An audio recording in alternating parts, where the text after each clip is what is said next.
سبحان اللہ آواز آنے لگی، پھر دوبارہ دبایا تو الحمدللہ، یعنی جتنی بار آپ دباتے رہو اتنی بار آواز چینج ہوتی، ہر بار اللہ کا نام، ہر بار اللہ کا نام۔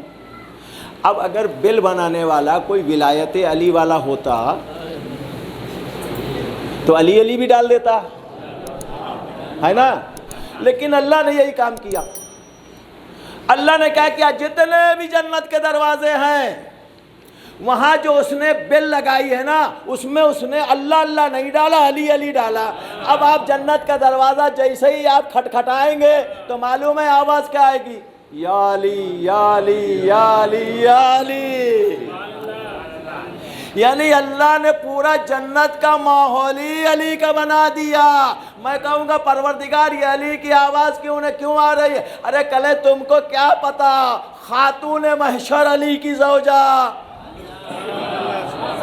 خاتون محشر علی کی زوجہ، ساقی کوثر خود علی، جنت جہنم کے بانٹنے والے خود علی، جنت کے جوانوں کے سردار علی کے بیٹے۔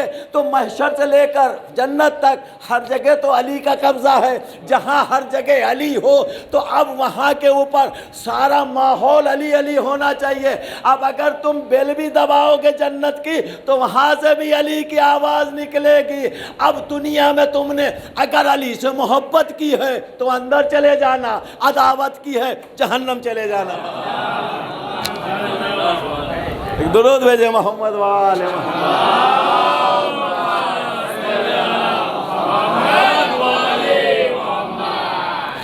تو یہ ہے مطلب کہ جو نازل ہوا تھا آج اعلان کر دیجئے، آج اعلان، وہ میسج نہیں آ رہا ہے، آج اعلان کا حکم آ رہا ہے۔ اللہ رسول اللہ نے اعلان کر دیا، جیسے اعلان ہوا اب دوبارہ جناب جبریل آئے، الیوم اکملت، آج کے دن میں نے دین مکمل کر دیا، واتممت علیکم نعمتی، اور آج کے دن نعمتیں مکمل کر دی، تمام کر دی۔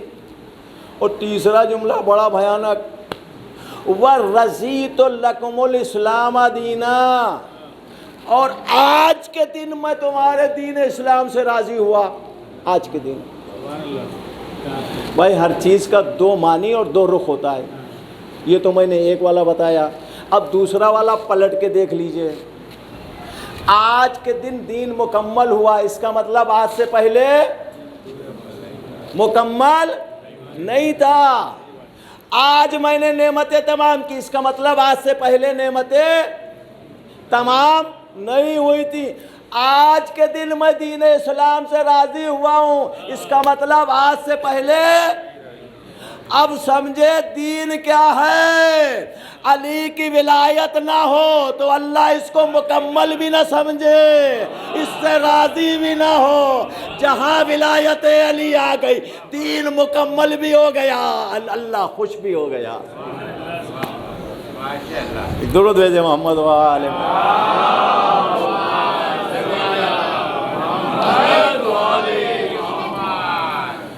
تیسری آیت اور بتا دوں، اس کے بعد ربط مسائل۔ تیسری آیت کیا ہے بھائی؟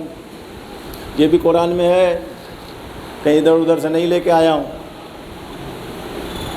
سَأَلَ سَائِلٌ بِعَذَابِ الْوَاقِعِ،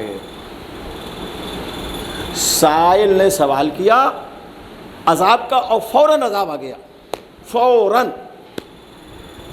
یہ تین آیتیں نازل ہوئی غدیر خم میں۔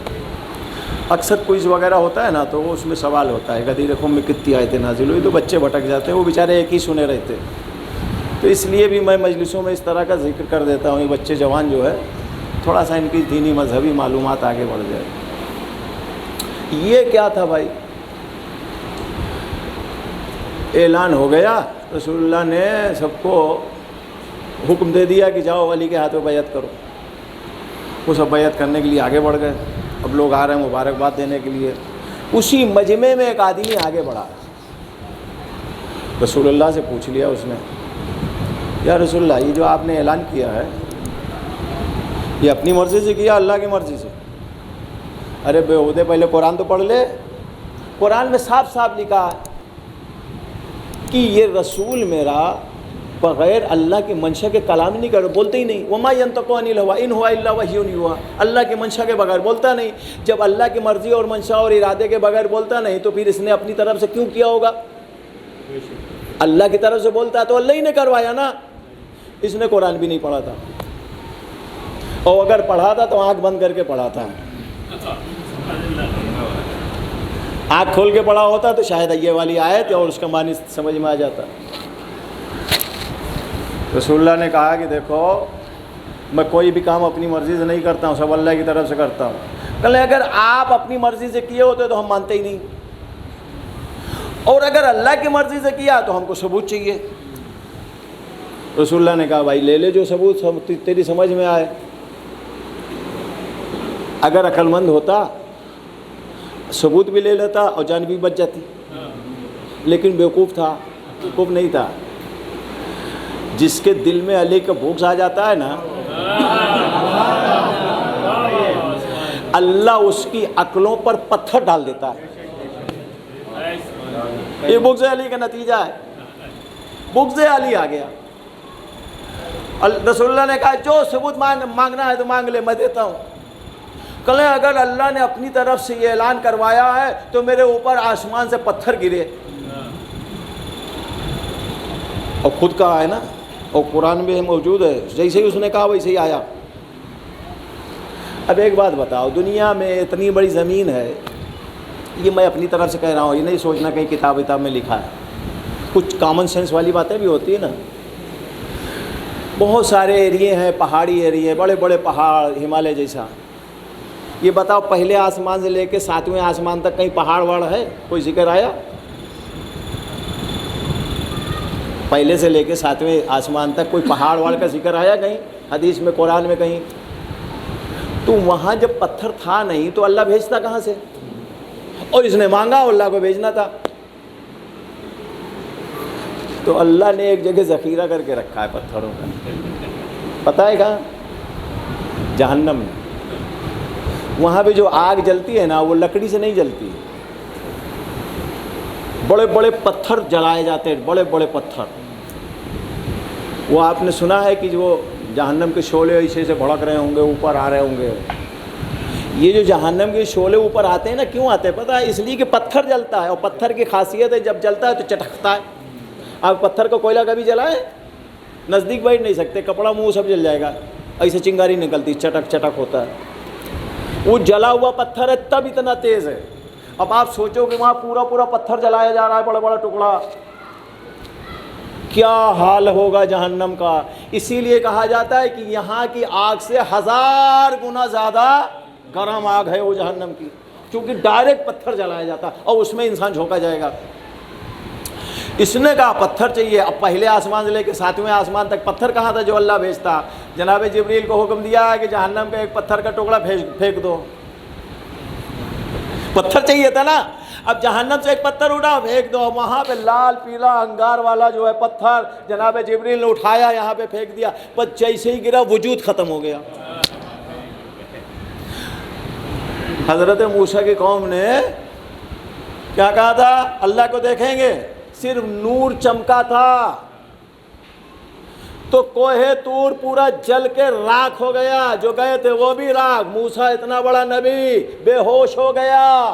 سوچو کہ جب اتنا بڑا پہاڑ کوہ طور صرف نور کی ایک چمک سے جل گیا ہو تو اگر جہنم کا کوئی پتھر پھینک دیا جائے.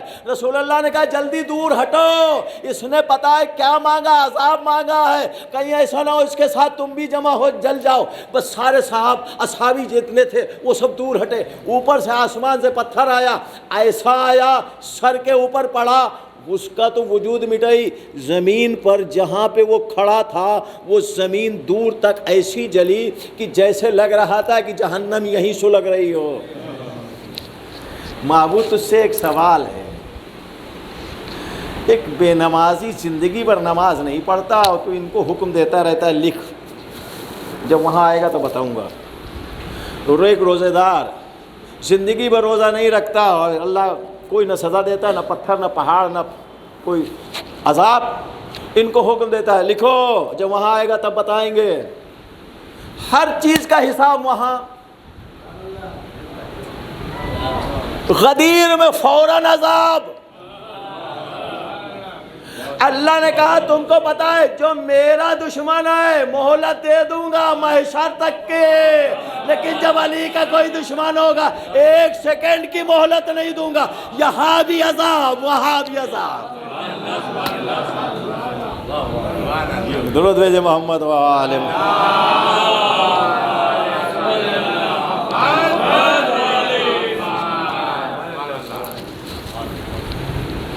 تو یہ ہے اللہ کا مزاج۔ اب جس کو اللہ پاک اتنا چاہتا ہو، اس حسین کی اولاد، اس علی کی اولاد اور وہ آل محمد کا نام کوئی دنیا سے مٹا سکتا ہے؟ وہ تو یزید بیوقوف تھا جو حسین سے ٹکرا گیا۔ یزید کا باپ علی کا دشمن تو ضرور تھا، لیکن تھوڑی سی عقل تھی اس کے۔ اس نے یزید کو منع کیا تھا کہ دیکھ پوری دنیا سے ٹکر لے لینا، لیکن اولاد علی سے جو ہے کبھی، ورنہ منہ کی کھائے گا۔ یہ نشیڑی، شرابی، کبابی، اس نے دھیان ہی نہیں دیا۔ یہ سوچا ابا ڈرتے ہوں گے، ڈرتے نہیں تھے، وہ جانتے تھے یہ ہیں کیا۔ یہ بیوقوف اتنا بھی نہیں جانتا تھا جتنا اس کا باپ جانتا تھا۔ بس اس نے علی حسین سے مقابلہ کر لیا۔ اس کو نہیں پتا تھا حسین کون ہے۔ اگر معلوم ہوتا کبھی بھی حسین کے مقابلے میں نہیں آتا۔ ایک طرف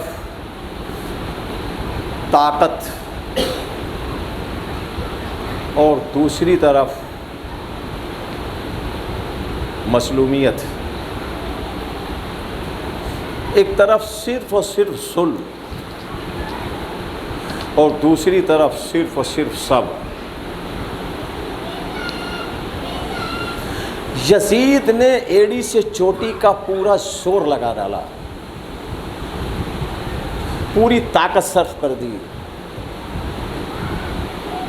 لیکن حسین کے صبر کے پہاڑ کو ہلا نہیں پایا۔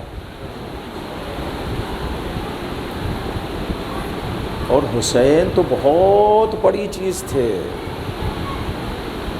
حسین تو بہت بڑی چیز۔ حسین کا مقابلہ یزید کیا کرتا؟ حسین کی 4 سال کی بچی سکینہ سے یزید ہار گیا۔ 4 سال کی بچی سے سکینہ یزید ہار گیا۔ اس سے بڑی کوئی بات ہو سکتی ہے؟ زینب سے یزید ہار گیا۔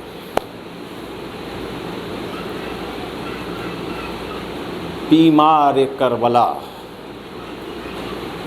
کہ جو بیمار بھی ہے، گلے میں خاردار توق بھی ہے، ہتھکڑیوں اور بیڑیوں میں جکڑا ہے، اس سے یزید ہار گیا۔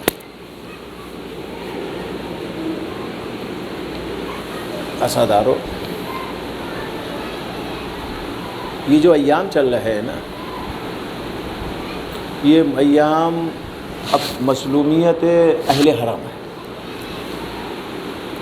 اہل حرم میں نے ان ایام میں بڑے ظلم و ستم دیکھے۔ جناب مالک اشتر کی ایک بیٹی تھی۔ مالک اشتر کی شہادت کے بعد ان کی بیٹی کو علی نے اپنے گھر میں رکھا اور پرورش کی پوری ذمہ داری لی، اور اس کے بعد علی نے اپنے ہاتھوں سے اس کی شادی کی۔ مالک اشتر کی بیٹی حسین، حسن اور زینب کے ساتھ کھیلی ہوئی تھی، اپنے سگے بھائیوں کی طرح مانتی تھی اور آقا کی طرح جو ہے ان کا احترام کرتی تھی۔ شادی کے بعد جب شادی ہو گئی اور جانے لگی رخصت ہو کے، تو امام حسین علیہ السلام جب رخصت کرنے لگے تو اس نے وعدہ لیا، کہا شہزادے ہم تو جا رہے ہیں، بڑے دور ہو جائیں گے یہاں سے، لیکن آپ ہمارے گھر ملنے ضرور آنا، آپ ہمارے گھر ملنے ضرور آنا۔ حسین نے کہا کہ میں آؤں گا تیرے گھر، ضرور آؤں گا، وعدہ کر لیا۔ اب شادی کے بعد اس کا ہمیشہ دستور یہ تھا کہ صبح سے لے کے شام تک کسی نہ کسی بہانے سے زینب کا تذکرہ، حسین کا تذکرہ، علی کا تذکرہ کرتی رہتی تھی۔ ان کی ایک کنیز تھی، یہ کنیز بڑی مہربانہ تھی، بڑی مومنہ تھی، اکثر ان کے خدمت کے علاوہ پاس میں بیٹھتی تھی۔ تو یہ مالک اشتر کی بیٹی اپنی کنیز سے اکثر یہ کہتی تھی کہ میرا شہزادہ حسین مدینے میں ہے۔ ان کی تمام تعریفوں کے ساتھ ساتھ ایک تعریف کرتی تھی، کہ میرا شہزادہ حسین جب تلاوت قرآن کرتا ہے تو اتنی اچھی لحن میں کرتا ہے کہ لحن داؤدی فعل اس کے آگے۔ اکثر یہ تذکرہ کرتی رہتی تھی۔ یہ لٹا ہوا کاروان انہی کے گھر کی طرف سے گزر رہا تھا، اور یہ کنیز بازار میں کچھ سامان لینے کے لیے گئی تھی۔ ایک جگہ اس نے دیکھا کہ بازار میں ایک جمگھٹا لگا ہے، وہاں پہ کچھ اسیر ہیں اور کچھ سر نو کے نیزہ کے اوپر ہے، ان سروں میں سے ایک سر قرآن کی تلاوت کر رہا ہے۔ اس کنیز نے جو قرآن کی تلاوت سنی اتنا مہو ہو گئی کہ کھڑی کھڑی وہی قرآن کی تلاوت سنتی رہی، قرآن کی تلاوت سنتی رہی۔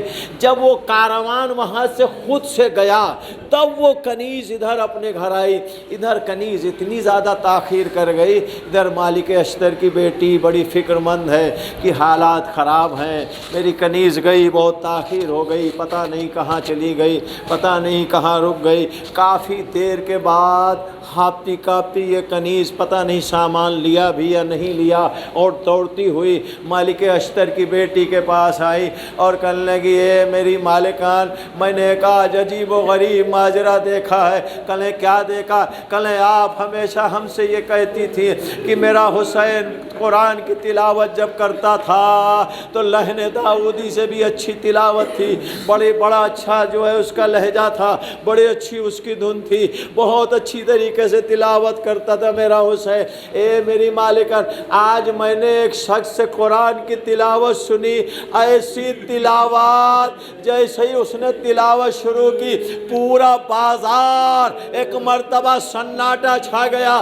ہر ایک کے کان، ہر ایک کی آنکھ اسی آواز کی طرف متوجہ ہو گئی۔ اے بی بی، میں نے ایسی قرآن کی تلاوت کبھی نہیں سنی، آپ کا حسین اتنی اچھی تلاوت نہیں کر سکتا۔ ایک مرتبہ بی بی نے کہا، اے کنیز، ارے ذرا اپنے منہ میں لگام دے، کیا بک رہی ہے؟ میرا حسین کا تکابر تو ان اسیروں سے کر رہی ہے۔ کہا بی بی آپ چل کے میرے ساتھ دیکھ لو۔ ایک مرتبہ مالک اشتر کی بیٹی نے سر پہ اپنی چادر ڈالی، آگے آگے کنیز، پیچھے پیچھے مالک اشتر کی بیٹی دوڑ رہی ہے۔ کیا ہوا؟ کاروان آگے چلا گیا۔ کاروان کا پیچھا کرتے کرتے ایک مرتبہ آواز دی، سپاہیوں ذرا سا اپنے کاروان کو تو روکو۔ سپاہیوں نے کاروان کو روکا کہ یہ بیویاں کیوں آ رہی ہیں۔ ایک مرتبہ نزدیک جانے کے بعد کہا، یہ بتاؤ اس کاروان کا سالار کون ہے؟